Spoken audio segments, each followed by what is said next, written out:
Network to the world. Subscribe now to the Hot 97 YouTube channel. It's Ebro in the Morning with Laura Stiles and Rosenberg. Yo, Wale struggling here with Ebro, Laura, Rosenberg. What do you mean you don't know how to do the interview? Is that a real Supreme shirt? Yeah. What do you mean? It might be bootleg. It don't matter no more. You got enough of it. It don't. It don't matter. Mix the Reggie with the loud, No, you're supposed to mix the Reggie in. On a rainy day, fool. Yeah. Is that a big thing? A bootleg Supreme? Is that like happening right now? There's bootleg everything, but those people, you know, listen. When you see the vendors out on the street, you know what I'm saying, selling their bootlegs, trust. When those Christian Dior bags is being bought. Them Louis Vuitton fake bags is being bought, and there's somebody out there who's got real shit, and they mixing it in with the fake shit. Oh, because you might as well at some point. Yeah, but it doesn't make sense. You know what I'm saying? Why not? Why Who gives a not? fuck? Are there bootleg Birkins? I mean, I care, but there's bootleg everything. There's bootleg everything. And you got to support the street vendors. Yeah, true. No? I mean, what else y'all got? Like, whatever. Look, I was over on Broadway. maybe and, like a wallet or something, you know? Yeah. Actually, you know what? Let me not give the location. But they was selling herb on the street in New York. Y'all seen that? Herb or like real packed, loud, like. I don't know what was in it, but it was something in a baggie that I didn't go sample because I don't know what they putting in that shit. I'm good. Yeah, but anyway, they selling it. You buy a pack off and a cars street was vendor, pulling up you getting deserve it. your fate if you buy a pack off a street vendor. Especially now when there's so many options. Yeah, no herb for now. So Wale, what's poppin', baby? Incense, Thanks for coming that's how in. you support them. Incense and oils. There you go. That's what we oils. do. That's what. And shea butter. It's early, yeah. Yep. Black soap. Yep. Black soap too, but it got to smell like it came from Ghana for real. There you go. Yeah. Speaking of, I saw you and Wizkid on stage in D.C. You was a Nigerian immigrant, having a brother Wizkid, having his super duper moment after 10 years in the game. Mm-hmm. How important was that for you as a Nigerian man, how you be on stage with your brother in Just D.C.? like, you know, I mean, I'm glad you touched on it. Like, that's been like, we've been real friends. I remember like when I was doing Album About Nothing, we was chopping out the SLS for like the whole summer, like every day, like going on adventures, trying to find Nigerian food, going to the studio, whatever. And then when I used to go to London, he used to hold me down. So, I mean, it was inevitable because, you know, he's, you know, that you speak that to fruition, Starboy. Like, they've been calling that boy Starboy since he was a teenager. So we knew this was going to happen. You know, the stars aligned with him and Tim. So we love it. We love it. Well, and on that, you always represent Nigeria, being Nigerian, your family, but what's the conversations right now that the music has reached such high heights? I mean, Justin Bieber asked to be on that record with Wizkid. Well, a hit is a hit. So that's first and foremost, right. You know what I'm saying? So I'm sure a lot of people wanted to be on that joint. You know what I'm saying? Right. I got a verse somewhere laying around on the hard drive to that joint somewhere. Yeah. You want to play it? You got an exclusive? Wale over the Essence? You haven't sent that to me, have you? I could. No, I know, but I never put it out because it was just like, all right, man, this song too big. Let me just stay out of these people business. Let Let them me do have that it. any moment. You know what I'm saying? Yeah. Nah, but it got away from me. Can you say it again? No, I was just saying, what's the conversation amongst Nigerians, Africans, and people who immigrated here? Because, you know, it's a big moment for the continent, for the music, for individuals. Proud. We just proud. Like the diaspora kids, you know, they just as, if not more, you know what I'm saying, than people over there for real. You know what I'm saying? So, man, it's just an overwhelmingly like amount of pride that goes into it. Like even from Burna Boy, Davido, you know, you got Fireboy, you got T.Y. Savage, everybody, yeah. Naira Marley, Tim's, Tinny. You know, the list goes on. It's like I feel like we at the place where like we could really probably do like a big old festival of just all African music, and it'll be, you know, well received anywhere in the States. And that's a big accomplishment because, you know, 10 years ago it wasn't really like that, you know. We didn't really have that many like that. How crazy is it that in your lifetime, would you have guessed that Nigerian music and African music in general would become completely accepted nationally? I'm going to tell you why, And go-go is still in the exact same place in D.C. I'm going to tell you why, though. There's way more people in Nigeria than there is in D.C. Facts. That's also, you know what I'm saying? You got to remember, when we was kids, dance hall's still going crazy, but dance hall was the only alternate to anything hip hop in the parties. You know what I'm saying? You know, the Caribbeans and the Jamaicans and all of that, Bahamian, they all was spread around the country.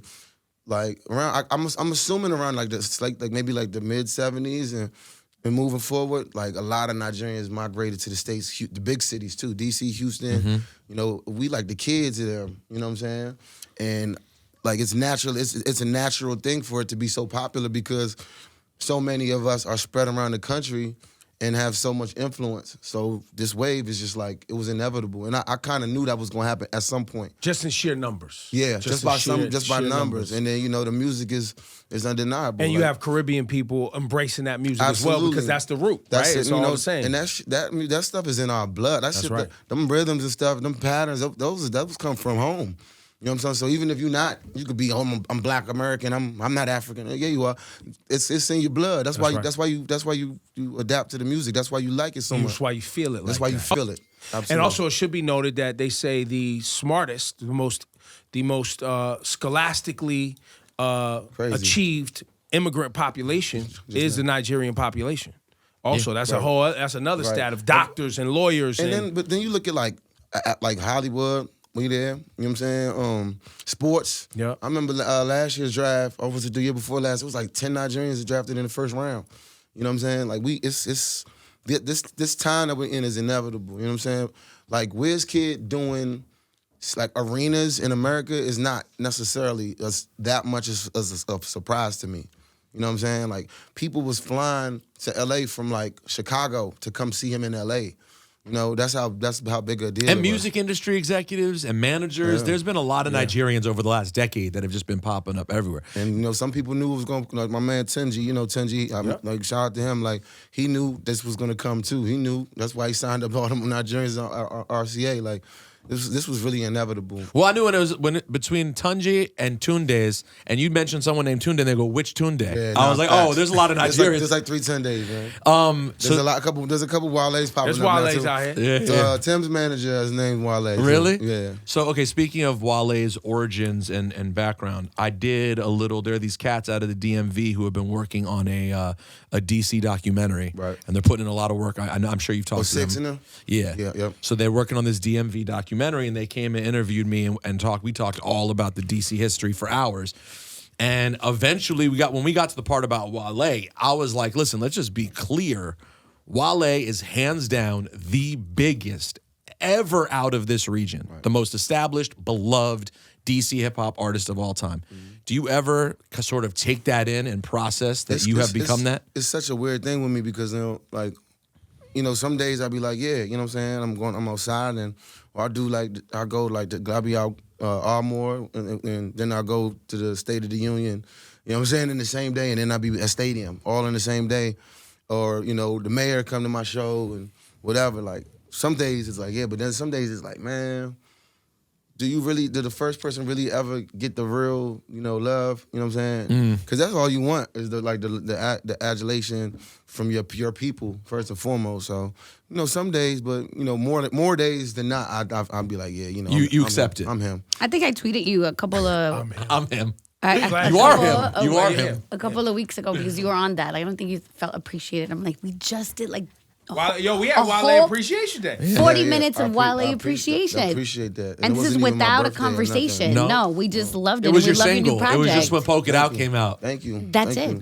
I'm dangerous with them joints.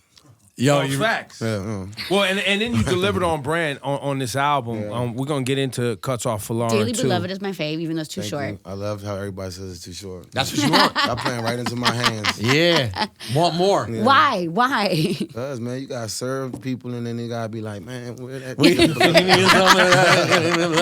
you got, you know what I'm saying? Nah, I hit you the other day. More Love to me with Sean Stockman. Yeah.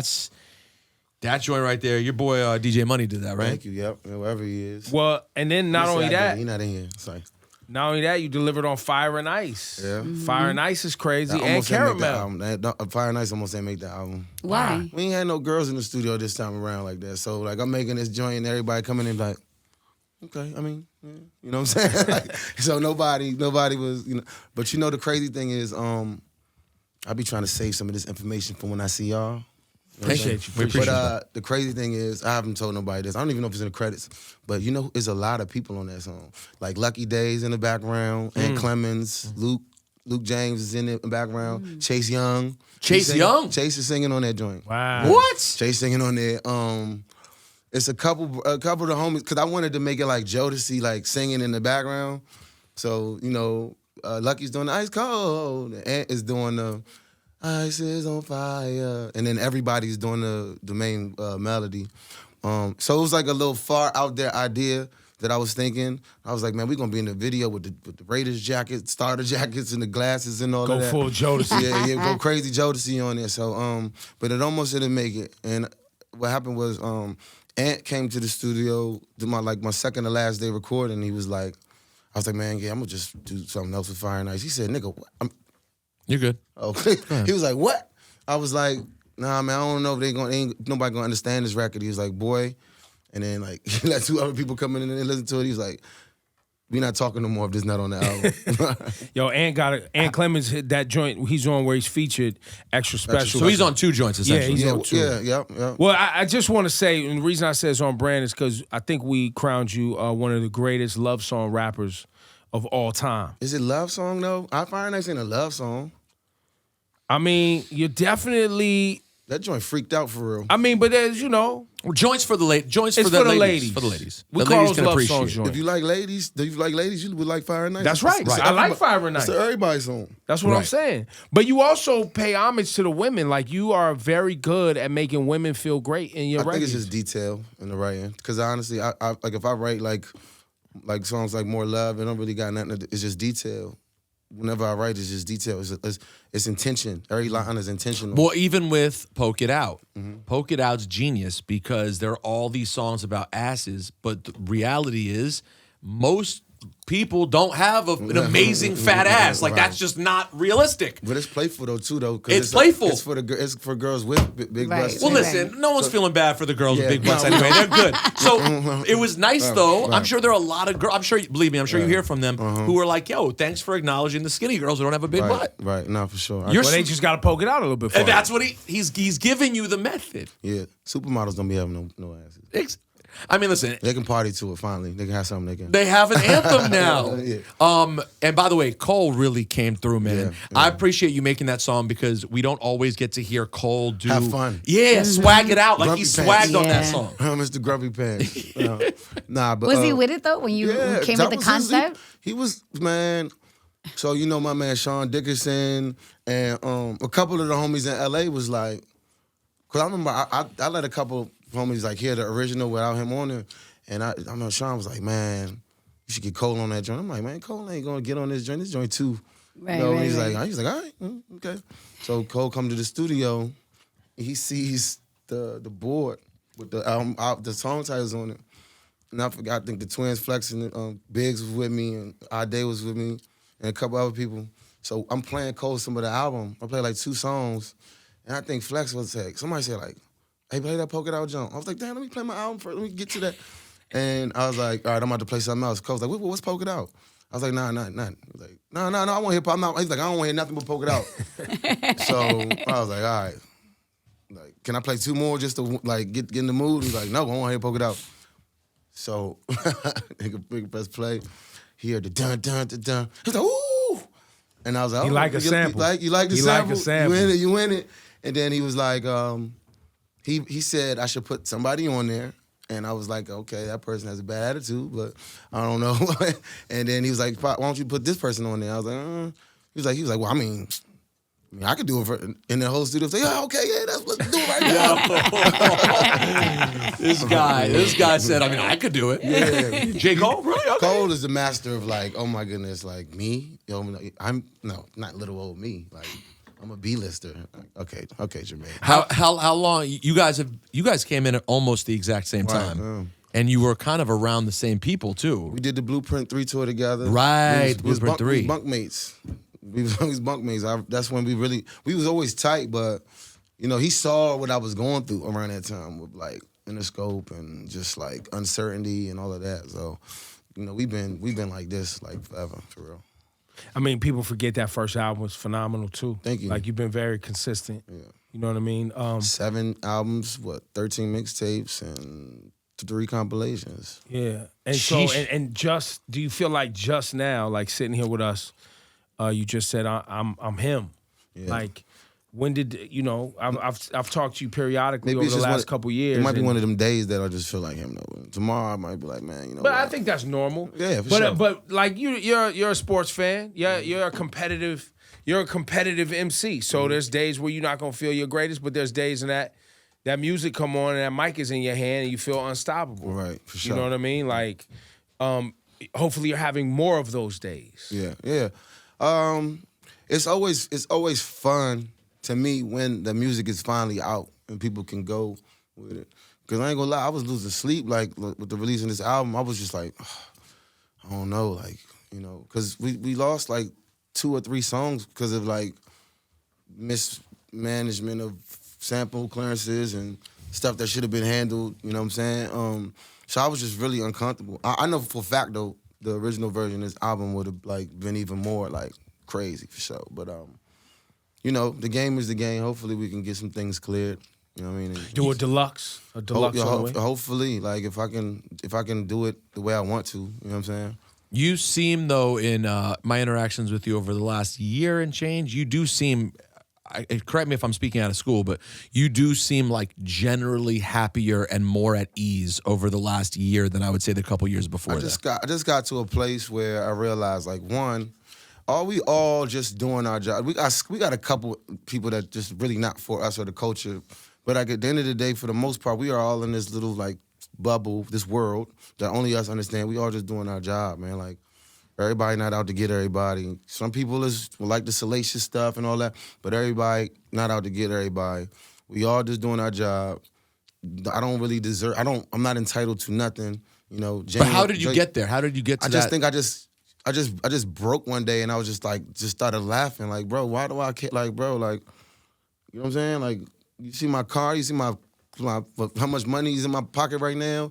You see my daughter, like, you know what I'm saying? Like, what I got more to be happy about or just at ease about than to be angry. Like, whatever. This joint could go plastic. I bet you I'm gonna sell every joint out. I bet you it'll go gold in a year. You know what I'm saying? I bet you, like, you know, this it got legs.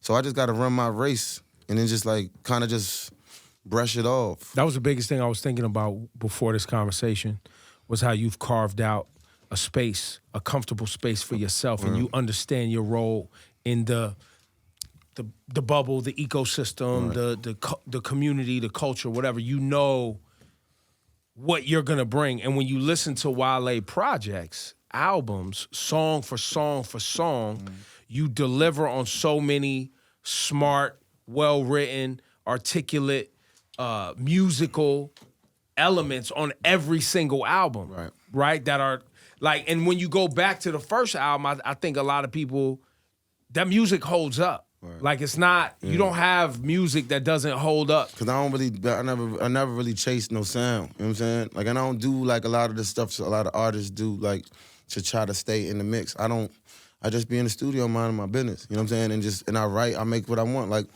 you even take like BGM from the last album. I don't really think nobody will make a song like that. Maybe like 2 or 3 like it's one of my artists. favorite records. Thank you. That and Sue Me, crazy. Oh, Sue Me's fantastic. Sue Me, and it's like, you know, I was mad when that joint didn't get no nothing. You know what I'm saying? Like, but again, I can't control that. I know what I made. I know when I be on stage. If we'd have been outside, if we'd have been able to move around when that last album was out, and you was performing that album, I think it would have definitely, people would have seen what you was doing. Because I think sometimes things are too musical for people to hear. They got to see it. Right.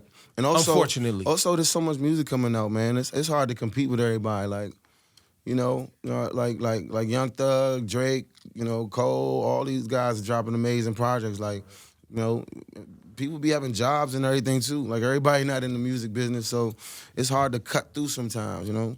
And you know, like you said, the last album, we touring it, and you know, On Chill was the biggest song in the country at that point. Well, for us, you know what I'm saying, radio and all of that. And then we just everything. I lost so much money the first 2 months of the pandemic because I had a #1 record. We was about to go to Europe, about to go do about 8, 9 shows. It was I don't know about y'all, but that joint kind of like I got a little. Yeah, it was crazy, but you know, I'm confident we're gonna do it again with this one. Now, you also, by the way, have 2 massive WWE themes right now. Yeah, you're the theme of NXT, which is fire. Right. That was not the intention, right? No, actually, no. It just came out, and then Neil was like, "Man, I like this. I want to use this." For Neil, who runs music there, he just said this song Loud, fits. Yeah, it's fire. It's the joint of the album with Yellow Beezy and Max O'Cream. Oh yeah, that's the theme song of NXT down south. Right. And now you also have the theme song for the WWE champion, our guy Big E. Yep. which is pretty amazing. That's tight. That's tight. I never seen that coming, but it's a blessing. Like I You said, performed at WrestleMania. Those are the things. I botched my words a little bit, but but it's a blessing to have all these opportunities and stuff like that, and God willing, there's more to come. Man. But I think for a young artist watching you, because I think that's important, right? Like it's oftentimes the charts or the most played record on the radio shapes some young artist's intentions, right? Like they say, I gotta go do that, or you know what I mean? But seeing an artist like yourself, 7 albums, just redid the deal, the things Rosenberg was talking about, but you also just pointed out that you're doing things that you love, right? You're making what you love and continuing to feed your fans. You're focused on those things, and I think that's good learning for a young artist. Right, yeah. No, I mean, take it from me. Like, I ain't really conformed to nothing. Like, you got even songs like this, she mentioned Dearly Beloved, ain't no drums on there. Like, they played that joint in the club the other day when I was back home. Like, it's just whatever. I just do what I want. And there's nothing really on the radio that sound like Poke It Out. There ain't nothing that sound like that. It's just kind of like I'm doing my own thing. And I'm just, like you said, I carved out this place. And it's just, I got to thank God every day because I'm fortunate enough to really just do me and still have success. Some people like chasing stuff and making stuff they don't really feel. And it's like, it might work, but it's like, man. But it's about the marathon. marathon. It's not as fulfilling. It's not as fulfilling when you chasing something. So, like I said, man, it's a blessing because it's like 1 in a million to be able to do that. You know what I'm saying? Like to be able to really just do it your way and have success. Well, now go back to the days where you weren't as happy. Right. And you was kicking and screaming like, yo, I'm the fucking nicest. Why y'all not paying attention? I still feel like that. But it's all perspective. Right. But did some of that's the stuff that gave you the energy to keep fighting. The non-conforming energy was based in your confidence and your ability. I'm still kicking and screaming. I just do it on the records, like, and just leave it like that. Like, name ring bells. I ain't gonna lie. I'm not saying that just because I'm here. But when I made that record, I literally that shit fired. I was on shrooms. Shabba sample. I was on shrooms, right? One day, I was walking around the crib with my speaker, like it was a talking drum, and I had a little joint, and I was just listening to stuff, and I was just in the zone, and I really tried to take myself to like when like before there was like streaming and everything, and like I wanted to encapsulate like when like this was the ultimate hub to when people hear records first, like 96, 97, you know what I'm saying? And I wanted to make a record that like in theory would be played on High 97, primetime hours, when everybody's coming home from school, and it, you know what I'm saying? Or like that would be on a mixtape, like, you know what I'm saying? So like all of those things is like stuff I wasn't really like, I mean, that I've tried to do more, like now, like just do things my way, whatever inspires me, and just run with it. You know what I'm saying? And have y'all played Name Ring Bells yet? No, let's play it right now. Okay, I like that. Let's play it right now. Idea. Name Ring Bells. That's a great Let's do idea. it. It's a great idea. It's a great idea with the Shabba sample in there. Yes, That sir. ting-a-ling-a-ling. Yeah. Crazy. Crazy. And you put it early in the album too to set a tone. Yeah. Now that was very intentional. Tell us why.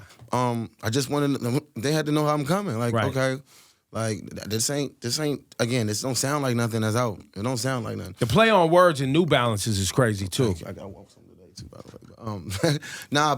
But that's Wayne Perry at the beginning that's talking on at the middle in the middle of New Balances, and that's basically like man, same old city. New things is happening though. You know what I'm saying? I wanted to come in like rapping, like just like we ain't. Let's get right into it. You know what I'm saying? New Balances, Name Ring Bells. Like, we don't slow it down to track 4 with Caramel. Yeah. Let's get into it. Wale's here for Folarin II. I want to add in some other records to That's earlier a in big the combo. MPC joint, that Name Ring Which Bells. one? Yeah. Trizzy made that joint. Add in, let's play that Poke It Out. J. Cole. Wale's here. We talking Folarin II. I saw you post about Fluctuate. Right. Tell me why that record is so important to you. All right, DJ Khalil made that joint. Man, I remember that day. Chase B was in the studio with me. I forgot, we was doing something and we ended up in the studio. And Khalil was, he was in there playing a lot of stuff. And then I was like, yo, what sample is this? And they ain't tell me until I wrote the first verse. But the answer to that question is the song don't exist. Like the sample that don't exist. But So it's not a sample. It is though. It was a demo. Got for it. something that never was released. Got it. But Fluctuate is important to me because like a lot of this stuff is everybody love what you is like this. They love you, hate you, love you again, and I say a line like too many funerals. The pallbearer was the shooter. You know what I'm saying? 'Cause I remember going to my man funeral when I was still at Bowie State, and I remember the killer was there. You know what I'm saying? We found out later. And that's been happening. That's happened way too many times in DC. So I applied that to just how the game love you, the game hates you, and then second verse is about my loyalty. Coming with you, I'm going with you, I'm a run my mouth, I'm a war with you. I'm a humble niggas if they go against you, but also if you cross me, there's no talking, bring a horseshoe, bring a 4-leaf, bring a whole map and a compass, you're gonna need luck if you lost me. You know what I'm saying? My worst drug been loyalty, because I've loved those who don't know peace, don't know God, so don't know loves. They be too dumb to know I'm royalty. They poker chips, I'm a Rothstein. You know what I'm saying? I'm letting people know, like, bro, this thing can go left, but we can keep it straight like that, because I've seen it go left, and I've seen it be straight. Yo, pay attention, man. Wale, Folarin II, this Fluctuate. I mean, Wale's here. What do you want to do? I want to get chaotic. I want to chaotic. shake it up. What we doing? Let's play some go-go on New York What we radio. playing? Jump in. Here we go. Let's go. Jump in. Who's Lil Chris of T.O.B.? Lil Chris is he's probably one of the younger go-go I would say legend from back home. You know what I'm saying? I've always done when I did clappers, that's EU, that's 80s. You've done backyard Band. Pretty Girls is backyard band. That's 90s. I guess those are the only two real commercial ones I've done. But the thing about Jump In is it's not a sample. It's an original go-go song, and that was always a hurdle to try to get off. Like, how can we make an original go-go song that's not sampled from nothing? And that's what Jump In is. What's the hurdle? Like, for those, to make it sound authentic. Yeah, authentic is one, and just digestible to but people. palatable, outside, right? Yeah, to people outside of it. Because go-go's an experience, which if you haven't experienced it, it's hard to hear it. Yeah, right? yeah. So shout out to my man Juju. He made the beat, and I just chopped that joint up so many different ways, and it just came out how it came out. And it was difficult. We had we didn't have the stems of that joint. We had to do a lot of stuff, surgery with that joint. But that's one of the songs I'm most proud of, because my homies in LA, they heard it and it was like, yo, I like this. This is what go-go is. So I like right, you opening it up. Yeah, it make me feel, because it's in the original song too. So, but like I said, back was 90s. Clappers is 80s with EU. This sound is more like the new generation of go-go, newer generation, 2010s and late 2000s and stuff like that. Folarin II, Wale's here. We playing go-go in New York. Nah, cuz. Bama's gonna wild out for this one. So, Wale, you giving yourself flowers on the album cover. Tell us why that's significant. If you don't, who will, right? It was just basically saying I'm not really waiting for it, because a lot of times in my career I get them often, but it's always in private. You know what I'm saying? I was with an artist. He's really a big artist, and he was giving me props, and I was just I was kind of brushing it off, because it's almost I be having all this opportunity to say stuff on such a platform, and then I don't come up in it. So it's just whatever. You don't gotta be nice. You don't gotta say it out of being nice. You know what I'm saying? It's fine. So I just came to the place where I was like, you know what? I know who I am. Who name bell ring. You know what I'm saying? So I just was like, all right, well, y'all can give them to me or not, but I got them. I got them. And those who know. Do you feel, I guess I'm trying to think of you have so many hits, so much success, so much radio success, touring success. There's so much success on so many levels. Right.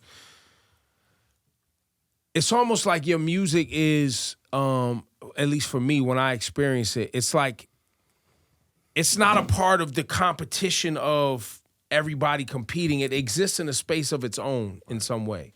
Right. And I'm wondering if that's why sometimes people don't mention you, because you are such a mainstay over the last, decade, right? Yeah. Where it's you're above the fray, if that makes sense. I would like to hope so, but I really don't know. You know what I'm saying? Like, I think I just gave up on trying to know because I don't know. Yeah. I don't know. Yeah. But at the same time, I'm like super grateful to still be here, like still be making hits, like every year. Like I've given the culture at least 2 or 3 big records every year for the past 10 years. You know what I'm saying? I think it was Warner Brothers posted a photo of you and a bunch of executives saying new deal, you know, we work things out or whatever. Mm-hmm. What did you do differently in your new deal? I've had like not as much control over there. To be honest with you, like it was not the greatest, but you know we made it work.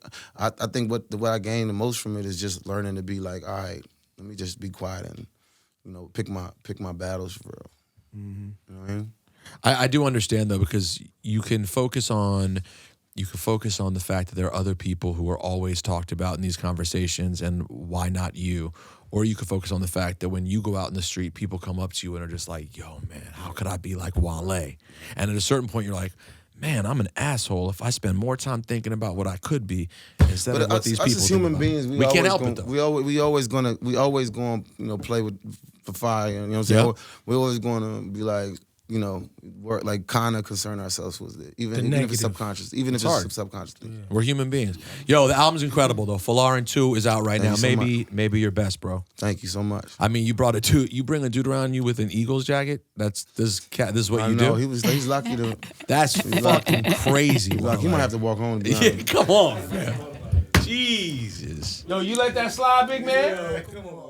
It's nuts. It's nuts. Nah, I thought Meek was here. It's like crazy. I thought Meek showed up. It's crazy. Hey, we gotta put some tape over that logo, man.